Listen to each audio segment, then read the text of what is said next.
Bapa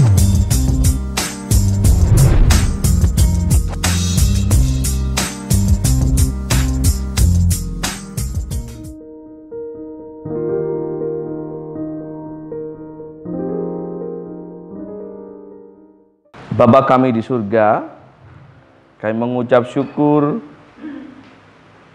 bahwasanya pagi ini kami kembali, Tuhan berkenan, Tuhan mampukan untuk hadir kembali dalam pertemuan ibadah pada hari Sabat ini. Dari berbagai macam aktivitas kami, bahkan di sela-sela liburan kami dan waktu kumpul bersama dengan keluarga kami, ada waktu yang dapat kami persembahkan kepada Tuhan untuk kami dapat bersama menikmati hadirat Tuhan. Dan biarlah waktu ini tidak berlalu sia-sia, namun memberkati, juga sekaligus memberi penghiburan dan memberi kekuatan bagi kami. Terlebih ketika firman Tuhan ini yang sebentar lagi akan kami pelajari bersama-sama, disampaikan atau kami dengar, Engkau Tuhan yang berbicara kepada kami. Engkau Tuhan yang membuat hati dan pikiran kami serta telinga kami siap untuk menerima sabda kebenaran firman Tuhan. Tuhan memberi kami hikmat, Tuhan memberi kami bijaksana untuk menerima setiap teguran, setiap firman Tuhan, di mana kami percaya semua itu akan mengubahkan hidup kami menjadi semakin baik, menjadi semakin benar, dan menjadi semakin berkenan di hadapan Tuhan. Berkati waktu kami selama beberapa menit ke depan, kami serahkan hanya ke dalam nama Tuhan Yesus Kristus. Kuasai hati kami, kuasai pikiran kami, kuasai ruangan ini, kuasai sekitar gerejamu ini. Biarlah nama Tuhan dipermuliakan. Dan hamba-Mu yang jauh dari sempurna ini menyerahkan diri di hadapan Tuhan, pakai bibir, lidah, hati dan pikiran hamba-Mu untuk menyampaikan apa yang Tuhan mau bagi kami semua. Terima kasih Bapa, terima kasih Yesus, dan hanya dalam nama-Mu Tuhan kami Yesus Kristus kami berdoa dan mengucap syukur. Amin. Selamat pagi. Orang mudik. Boten. Boten. Ada yang mudik.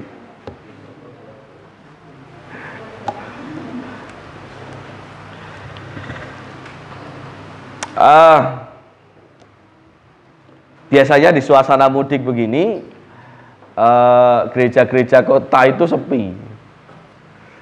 Yang panen itu biasanya gereja-gereja di pinggiran atau pedesaan biasanya, karena sing neng kota podo mudik. Tapi bersyukur jauh sebelum hari ini saya sudah menerima banyak info dan laporan bahwa banyak di antara kita, bahkan mungkin hampir semua yang tidak mudik, setidaknya minggu ini, boleh minggu ngarep. Ya nggak ngerti.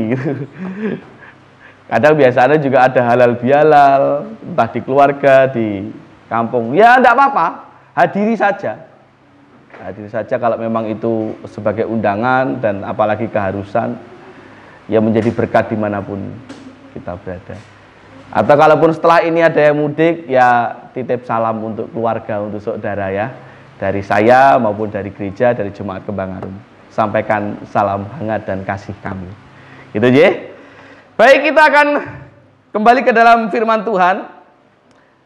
Masih dalam tema kita pada bulan ini, berkarakter kepribadian yang kuat, kepribadian yang sehat. Di mana pagi ini kita akan belajar tentang lagi-lagi salah satu yang membuat atau bisa dikatakan ciri dari karakter yang sehat, pribadi yang kuat, iman yang benar, iman Kristen yang sehat. Salah satunya yang akan kita bahas pada pagi hari ini, yaitu menjadi pribadi yang rendah hati. Menjadi pribadi yang rendah hati. Orang rendah diri loh. Kalau rendah diri itu apa? Minder. Dan itu menurut saya kurang. Aja sampai minder. Setiap kita harus percaya diri, harus optimis. Tetapi menjadi rendah hati itu perlu, penting di dalam kekristenan kita, di dalam iman kita, di dalam keyakinan kita mengikut Yesus Kristus. Bahwa setiap kita perlu, bahkan wajib untuk menjadi rendah hati. Secara alami manusia itu selalu inginnya dipuji. Secara alami dan hal yang umum, manusia itu pengennya dihargai. Apapun yang dikerjakan, sukses ataupun tidak sukses.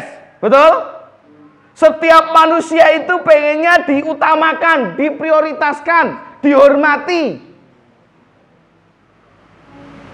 Apapun gelar jabatannya, berapapun usianya, pengennya ya diprioritaskan.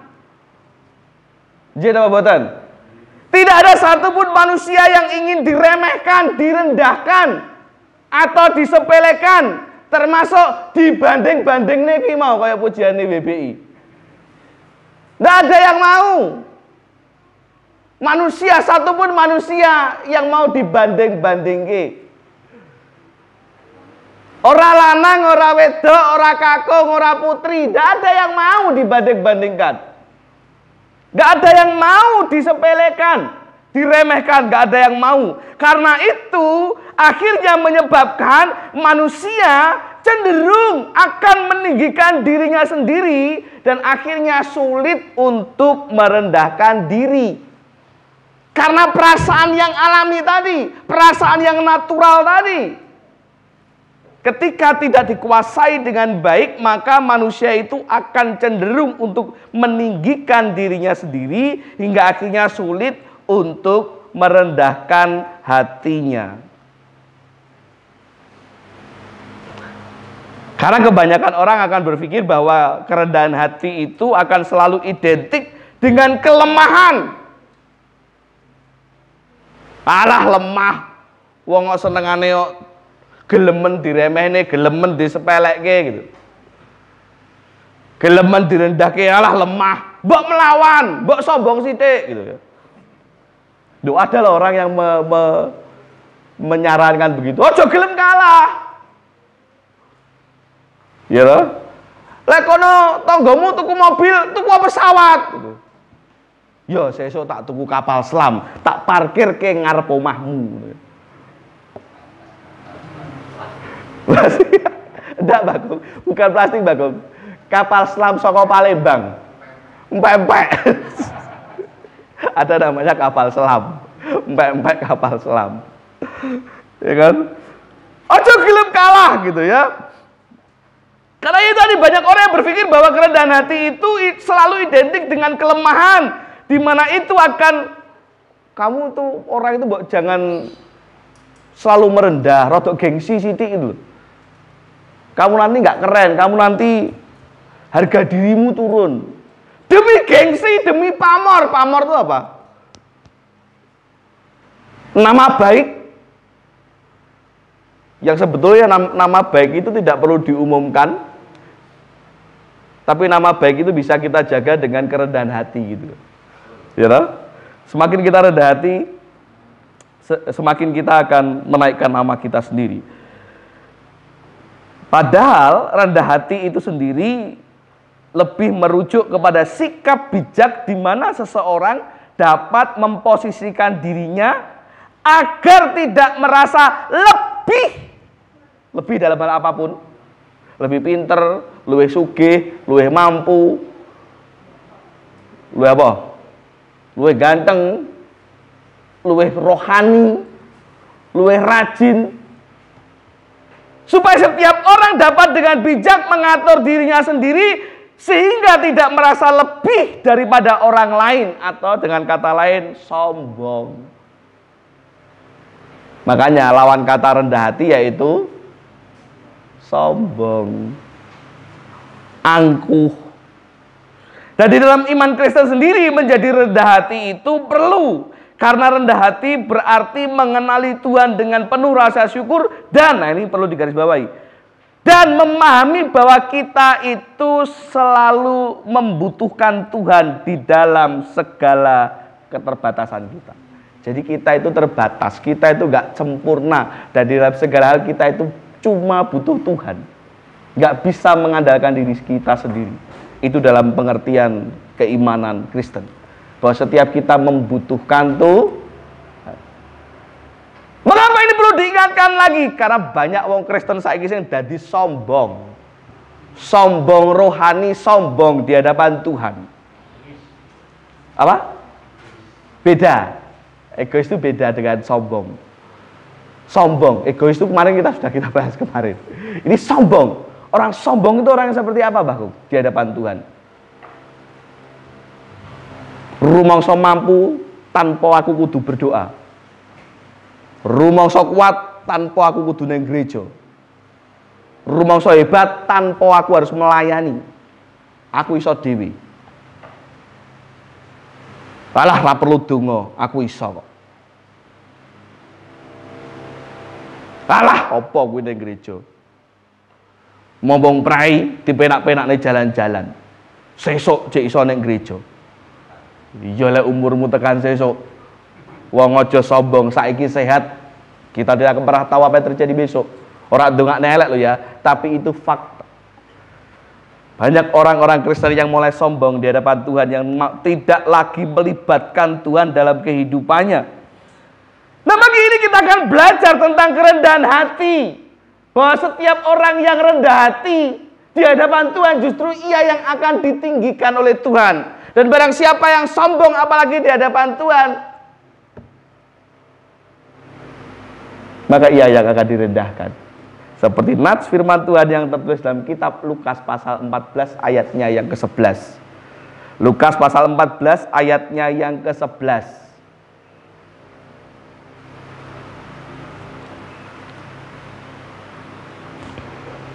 Satu ayat saja.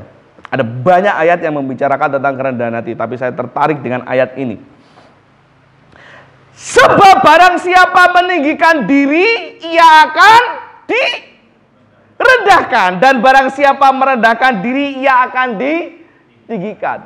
Ora di hadapan Tuhan, ora di hadapan manusia. Mongko semakin kita sombong lek bahasa Jawa niki, wong kok omongane gemede, wong kok omongane gede-gede, wong kok omongane ungkul dan sebagainya. Banyak apa namanya? Kalimat, banyak kosakata, banyak untuk mewakili sikap seperti itu.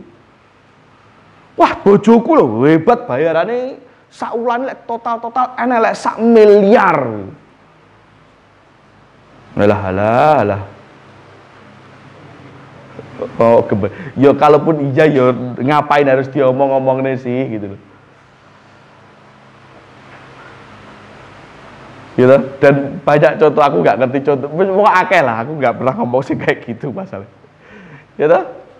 Sering membanggakan, sering memamerkan, wah anakku nek Jakarta top, wingi bar tuku mobil Pajero, panas jopo jero gitu, becak jeblo. Alah, wong kok omongannya kok gede-gede. Apakah orang-orang yang ini akan semakin membuat orang lain salut? Wah hebat ya kamu ya. Wah sudah. Enggak. Justru akan semakin jadi bahan rasan-rasan. Justru akan semakin dijauhi oleh tetangga, oleh saudara, oleh siapapun yang ada di sekitarnya. Gak akan namamu menjadi naik hanya karena engkau dapat menyombongkan apa yang kau miliki. Tetapi sebaliknya, ketika engkau bersikap rendah hati, maka akan semakin banyak orang yang suka, semakin banyak orang yang memujimu tanpa harus kita minta untuk kita dipuji. Ya, wong lek mampu ki justru gak akan sombong, gak akan koar-koar. Almarhum Bob Sadino jenengan tahu? Bob Sadino jenengan tahu? Sugih blegedu tanah wae sak desa Kembang Arum dhewe itu. Lek dadek siji gitu ya. Oh, mbone rak karo-karoan, pengusaha sukses. Kemana-mana apa pernah gue batian rapi seregone larang jutaan celononan necis ndak pernah katon cekak kaosan paling lek diundang orang mau gawe hem dilingkit atau hem sing lengan pendek kayak gitu. Tapi ada sebaliknya orang-orang yang oh alah bondo ragat korupsi pamer rak karuan ya. Kemarin kasusnya itu anak pejabat itu pamer bondone wong tuane wis bondo hasil korupsi dipamer-pamerke wae wong tuane pisan. Ya toh? Apakah dia akan dihargai orang? No. Lihat bagaimana Tuhan menjatuhkan dia. Ya toh? Nah, pagi ini kita akan belajar tentang sikap rendah hati ini. Dalam nas firman Tuhan pagi ini jelas sekali bahwa di sana kekristenan mengharuskan setiap kita untuk menjadi pribadi yang rendah hati, pribadi yang tidak sombong, pribadi yang tidak senang meninggikan dirinya sendiri, pribadi yang senantiasa mensyukuri apapun yang diingini dalam yang dimiliki dalam sikap kerendah hatiannya, baik di hadapan Tuhan maupun di hadapan sesama. Nah, saya mencatat orang usah akeh-akeh ben rodok ndang cepet karena rencana habis ini kalau jenengan ndak repot, ndak ada kegiatan, saya mau mengajak jenengan untuk sowan ke tetangga-tetangga sekitar. Kita mengucapkan selamat merayakan hari raya Idul Fitri. Ya, makanya aku nggak akan lama-lama. Semoga ada dua hal yang menandakan, dua hal yang secara umum, dua hal poin besar menurut saya, karena ada banyak kalau kita mau pecah-pecah, tapi saya mengambil dua saja yang nyata gitu loh. Yang menandakan bahwa seseorang itu memiliki kerendahan hatian atau tidak, orang itu sombong atau tidak, orang itu rendah hati atau tidak. Ada dua hal yang menandakan itu. Yang pertama, yang paling jelas, saya mencatat di sini. Orang itu kelihatan rendah hati atau tidak kalau dia mengakui kesalahannya, berani mengakui kesalahannya, berani mengakui keterbatasannya, berarti dia rendah hati. Gak percaya? Buka dalam kitab Amsal 28 ayat 13. Amsal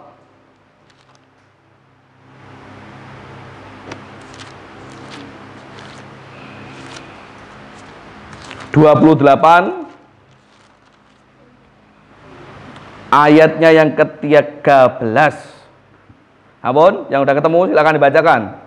1, 2, 3. 1, 2, 3.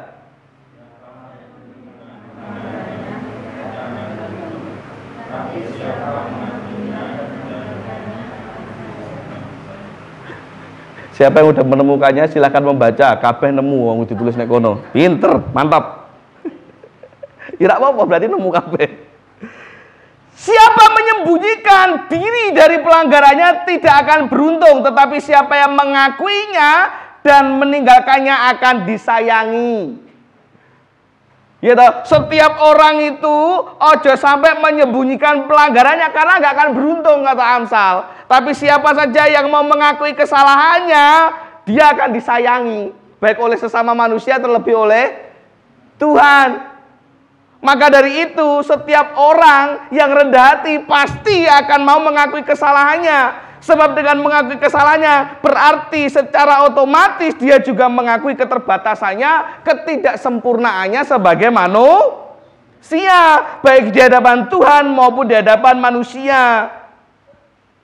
Sebaliknya, orang yang sombong atau orang yang angkuh adalah orang yang tidak pernah mau mengakui kesalahannya, orang yang ora tahu rumangsa salah. Biasanya orang-orang seperti ini justru cenderung menyalahkan orang lain. Kalaupun dia mau mengakui kesalahannya, seperti yang sering kali saya katakan, biasanya dia juga golek konco, golek bolo. Oke, saya salah, tidak apa-apa saya salah. Tapi Pak Eko loh yang salah. Itu orang sombong. Itu namanya mengakui kesalahan tapi golek salah. Bodoh ra gelem disalahke sebenarnya gitu loh. Kalaupun dia merendahkan diri, ada istilah yang seringkali dulu kami pakai gitu di SCB. Orang-orang yang merendahkan diri tapi di atas gunung. Gitu? Merendahkan diri tapi merasa di atas gunung. Ya padha wae ora ngakoni salah gitu. Orang-orang sombong nggak akan pernah mengakui kesalahannya. Ingat bahwa karakter yang sehat, iman kekristenan yang sehat bukan Kristen yang suka menyalahkan atau menghakimi orang lain. Bukan orang Kristen yang suka mencari-cari kesalahan orang lain. Loh Pak, namanya mengkritik kok. Loh Pak, namanya mengingatkan. Oke, mengingatkan, mengkritik. Tetapi tidak dengan mencari-cari kesalahan orang lain. Dengan sengaja mencari-cari kesalahan orang lain. Beda loh ya. Mengkritik, mengingatkan dengan mencari-cari kesalahan. Ya atau tidak? Beda. Tetapi kekristenan yang sehat itu, yaitu setiap mereka yang jika semakin dekat dengan Tuhan, dia akan semakin menganggap dirinya tidak lebih baik dari orang lain. Itu wong Kristen yang benar, wong Kristen yang sehat. Dia semakin dekat dengan Tuhan, dengan demikian dia merasa bahwa dirinya tidak lebih baik dari orang lain, orang luwih pinter. Ibarat ilmu padi semakin tua, semakin berisi, semakin merunduk. Itu kekristenan yang baik. Jika bukan karena Tuhan, aku nggak akan sampai ada di titik ini. Itu kekristenan yang baik. Wah, kok iso ya jenengan anaknya sukses-sukses, hebat jenengan. Bukan saya yang hebat, tetapi Tuhan saya yang menjadikan semuanya menjadi hebat. Itu kekristenan yang sehat. Orang kok terus, wah hebat ya jenengan, anak-anak dia lho piye toh, tak rewangi ben begitu ngoe. Waduh, tuh.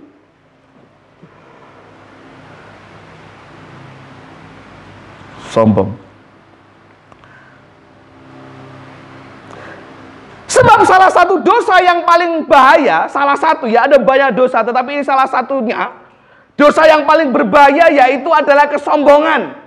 Di mana ketika kita berpikir bahwa hidup kita itu lebih benar daripada orang lain, itu bahaya.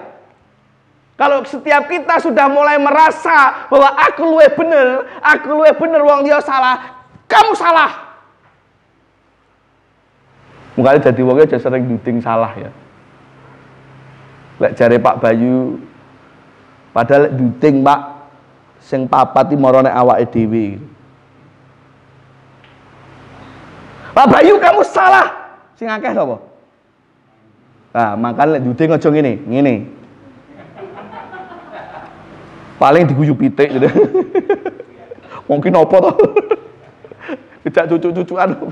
Wong ngene. Surupan singa. Kamu itu salah. Iki nopo ngene-ngene.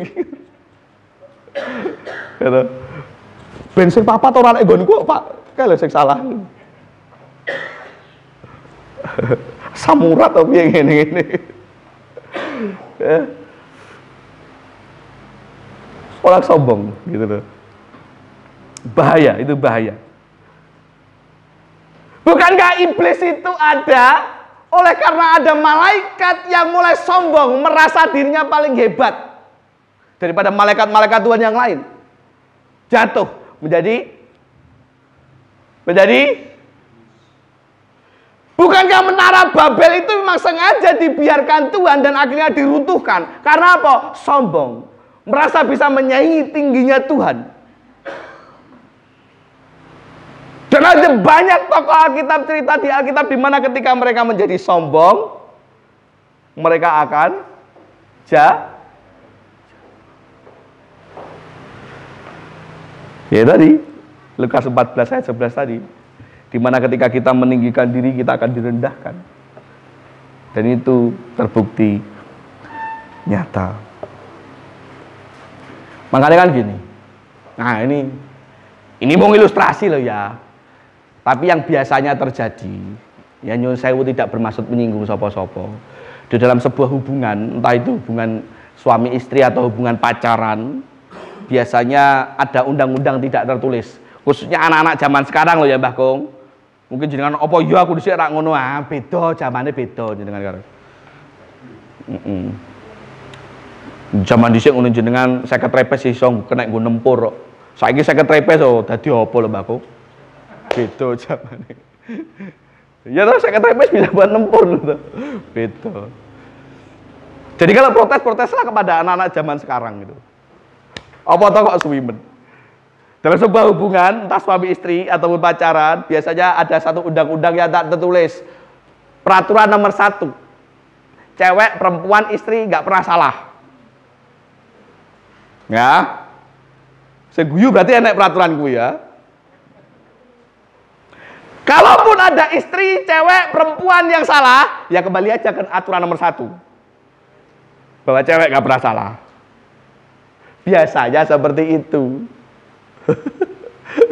Makanya jenengan lek ngeyel karo wong wedok wis mending meneng gitu. Tenan, kalah lek ngeyel karo wong wedok iki. Guyonane seperti itu. Tapi tidak semua, itu hanya oknum. Karena gak hanya wong wedok, wong lanang pun ya ono gitu. Tapi hampir semua. Makanya sampai ada guyon gini. Ras terkuat, golongan terkuat di muka bumi ini siapa? Perempuan, khususnya ibu-ibu, plus motor metik. Orang kabeh oknum. Kenapa motor metik? Plus apa meneh lah sing ana sing retenge nganan menggoke kiwa. Reteng kiwa jebol lurus. Ngono lho. Ngono lek sampai apa nyuwun sewu, lek sampai ada apa-apa kesenggol atau apa-apa. Dieling nih, tambah ngeyel lho. Nyuwun sewu kasarane wani matine lho. Ngeyel mau salah. Walah bubuk anu ki hati-hati retenge sing genan. Lah kok kira nyawa aku wis. Sudahlah, udah. Itu manusia terkuat di bumi. Hindari. Wis jenengan, nggih saya salah. Wis ngono wae. Lek ketemu yang tenan. Umpake motor gak nganggo helm. Hati-hati.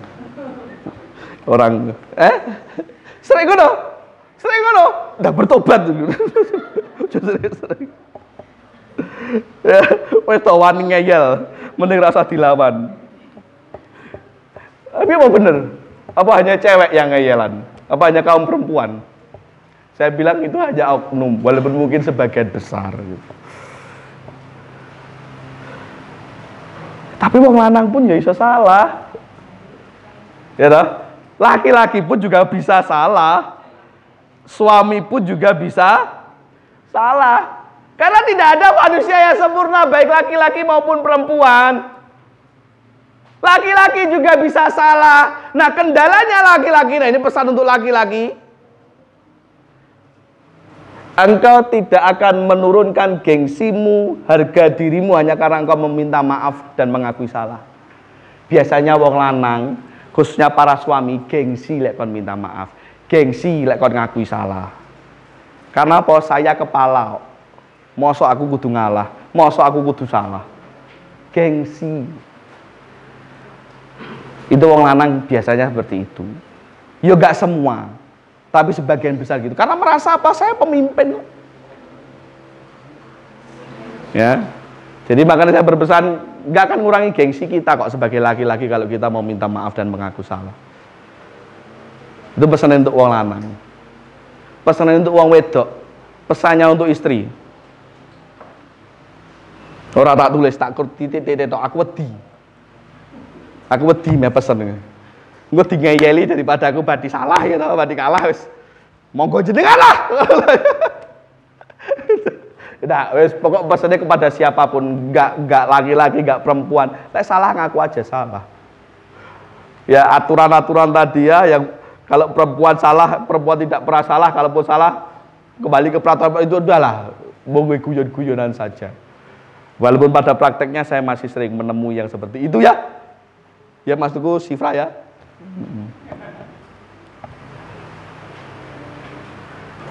Ya toh? Tidak ada manusia yang sempurna. Tidak ada manusia yang paling benar. Ora lanang, ora wedok padha wae. Tinggal bagaimana kita tidak menjadi sombong dengan mengakui kesalahan dan meminta maaf tanpa harus Yang kedua, itu ciri yang pertama. Yang kedua, orang-orang yang rendah hati adalah mereka yang terus mau belajar. Orang-orang yang rendah hati adalah mereka yang terus mau belajar. Orang peduli berapapun umurnya, tapi dia tetap mau belajar. Mengapa? Karena belajar itu tidak harus selalu dalam bentuk formal, mlebu sekolahan, kelas SD, SMP, SMA, kuliah, oral harus dengan itu. Tapi belajar yang dimaksud adalah belajar dari kehidupan, pengalaman hidup, belajar dari kesalahan yang sudah pernah kita lakukan, belajar untuk melihat sekitar kita. Orang-orang yang terus mau belajar adalah orang-orang yang merasa bahwa dirinya itu bukan apa-apa, bukan siapa-siapa. Tapi orang yang sombong, jangankan belajar, dielengne wae nesu. Diingatkan saja marah. Karena apa? Rumangsane wis rumangsane wis bener. Itu orang sombong. Karena belajar itu bisa dari apa saja, termasuk belajar dari setiap teguran ataupun kritikan ataupun peringatan dari orang lain. Karena ketika kritikan, teguran, peringatan itu kita terima dengan bijaksana, walaupun kadang menyakitkan, ya sapa wong sing gelem ditegur. Rumangsane paling ayu dhewe, paling ganteng dhewe. Pak Bayu saiki orang putih-putih kabeh to, Pak. Jan rak pantes-pantes so. Padahal tekan omah wis pede aku paling ganteng gitu.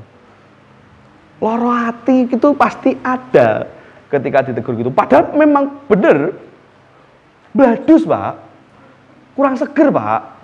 Disemiri reng ganteng, Pak. Meh golek apa? Bakul bakso. Mumpung ora enek pengawale gitu. Ya ora terlepas daripada itu gitu. Kan kita seger, awet muda gitu. Ora apa-apa, Pak, iki putih sing tak enteni, Pak. Ya wis.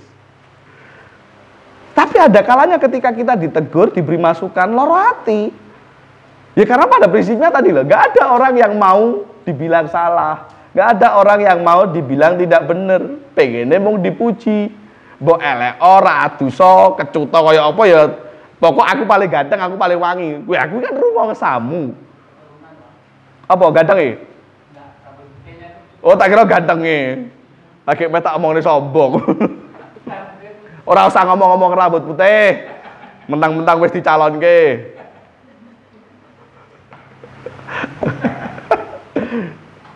Ya, rumangsane kayak gitu. Teguran itu kadang kala, bahkan seringkali menyakitkan. Tapi kalau kita itu bisa ambil itu dengan bijak, percayalah bahwa kita akan memperoleh pelajaran yang berharga di dalamnya. Dan itulah orang yang rendah hati, yang menerima setiap kritikan, yang menerima setiap masukan, yang menerima setiap teguran dengan bijak. Wong gampangannya kan kalau orang mau menasehati kan, mbok gawe syukur gak ya wis kan gitu toh. Nggak usah ditanggapi dengan sakit hati. Toh bagaimanapun juga kita yang menjalani. Kalau Anda sudah pede dengan itu ya wis gitu. Tapi kan orang lain yang merasakan sekitarnya, merasakan bagaimana kita gitu. Jadi setiap teguran itu kalau bisa dengan bijak kita terima, dengan bijak kita sikapi, maka itu akan menolong kita untuk memperoleh pelajaran yang berharga dalam hidup. Seperti kitab Amsal pasal 15. Mari kita buka kitab Amsal pasal yang ke-15.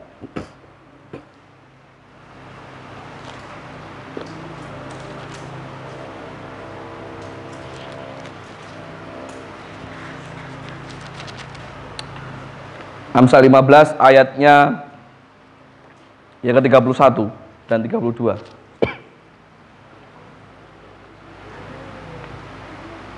Firman Tuhan berkata demikian. Orang yang mengarahkan telinga kepada teguran yang membawa kepada kehidupan akan tinggal di tengah-tengah orang bijak. Tetapi siapa yang mengabaikan didikan membuang dirinya sendiri. Tetapi siapa mendengarkan teguran memperoleh akal budi. Jadi nggak ada salahnya setiap kita itu mendengarkan teguran, mendengarkan didikan, mendengarkan nasihat dari orang lain. Malahan justru sebaliknya, kita akan menjadi bijak, kita akan beroleh akal budi kalau kita mau termasuk dari nasihat, dari teguran orang lain. Ya. Suatu ketika ada, mumpung aku kelingan, mungkin ini salah satu nama yang sering saya sebut. Dulu pernah saya sebut namanya, tapi ini mungkin enggak, karena ini direkam kali ini. Salah satu dulu teman tim musik saya, yang saya pernah cerita kalau jenengan ingat. Dia pemain gitar dalam band gereja. Tekonnya seringkali telat waktu ibadah. Jadi wes satu lagu, bahkan sudah hampir 2 lagu dia baru telat. Wes telat, orang rumokso salah, untrang langsung maju. Gitarnya kan dimasukkan tas gitu. Dibuka, nyolok dewe. Jadi wayah lagu kuok. Suatu saat karena sudah terlalu sering kayak gitu. Dan elek itu apa? Karena wong gak kon latihan angele rak karuan Sabtu itu. Sabtu gak latihan, Minggu datangnya telat, langsung ngecopnya grag-grog sudah ganggu dan sebagainya, dan lebih mengganggu lagi ketika main musik. Misalnya ini. Kuncinya apa? Mainnya apa? Lagi kan orang main musik ada 3 konsen ya. Terus nanti, balik aku dia apa? Karena gak latihan. Dan karena sudah berkali-kali terjadi seperti itu, akhirnya ditegurlah pertama oleh istilahnya seksi musik, sesi ibadahnya. Ya. Mbok bali latihan, aja kaya ngono-ngono ganggu sing liyane. Tetap diulangi karena yang negur umurnya secara umur di bawah dia. Hingga akhirnya turun tanganlah Pak Gembala kami. Dilungguhne, dikandani. Anda tahu apa yang terjadi? Minggunya sampai beberapa tahun nggak datang lagi ke gereja. Nopo? Loro ati jare. Loh, kowe kira mikir kowe salah dieling nih kok loro ati. Karena tidak menyikapi teguran itu dengan bijak. Tidak mau belajar dari kesalahan, tidak mau belajar dari pengalamannya. Loro ati, lek basane wong Kembang Arum, MTG. Datang lagi ke gereja setelah 1 atau 2 tahun. Datang, ngono tekone yo Pak duwe isin. Tekone nang ngene Pak Gembalane ya. Pak bisa minta tolong carikan pekerjaan lah, kurang ajar toh.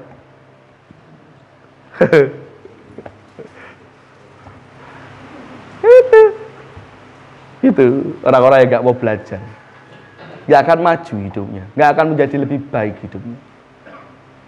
Orang menegur itu karena bukan hanya untuk menunjukkan kesalahan kita, tapi orang yang menegur kita itu karena dia sayang dan gak mau kita menjadi jelek.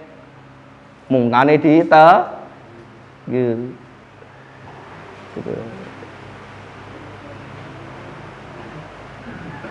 Ada salah satu aja ya dari sekian banyak masukan yang saya terima. Ini terakhir wis. Awal-awal sebenarnya jauh sebelum enggak deng. Ya karena pandemi akhirnya ada rekaman video, ada streaming dan sebagainya. Nah, ada salah satu jemaat, beliau hari ini hadir, ada Bu Sriono di sana, memberi masukan kepada saya, Pak, nanti setelah pandemi, ini Bu Sriono tenan poduk tuh. Oh iya deng.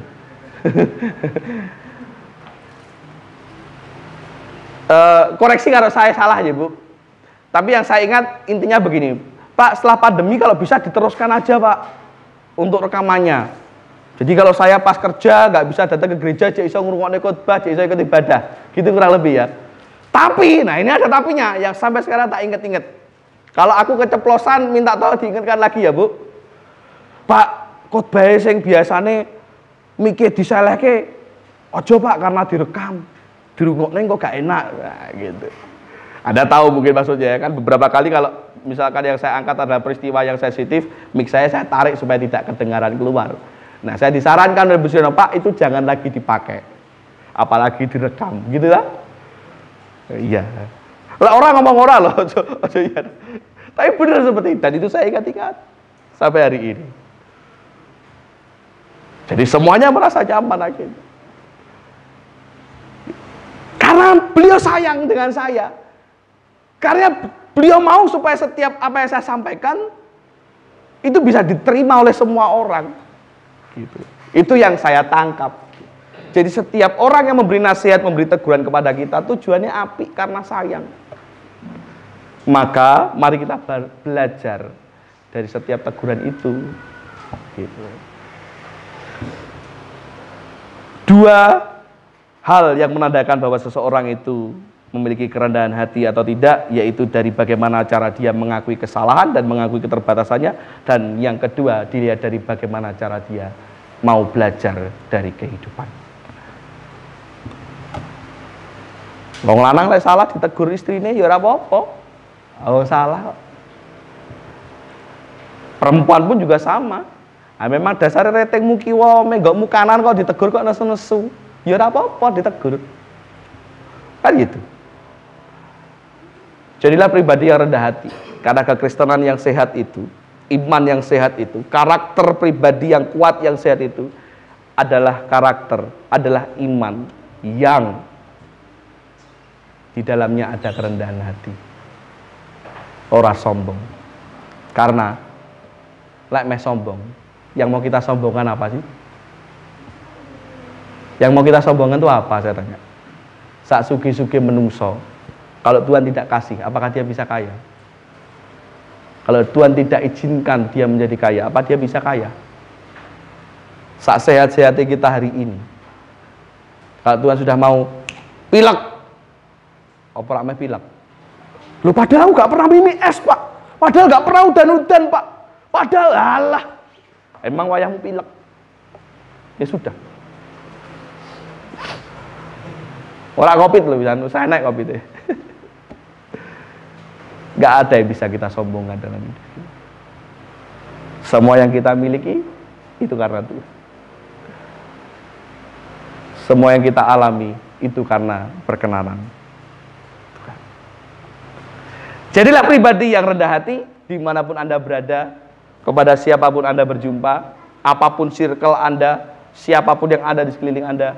Jadilah pribadi yang rendah hati di hadapan manusia, terlebih di hadapan Tuhan.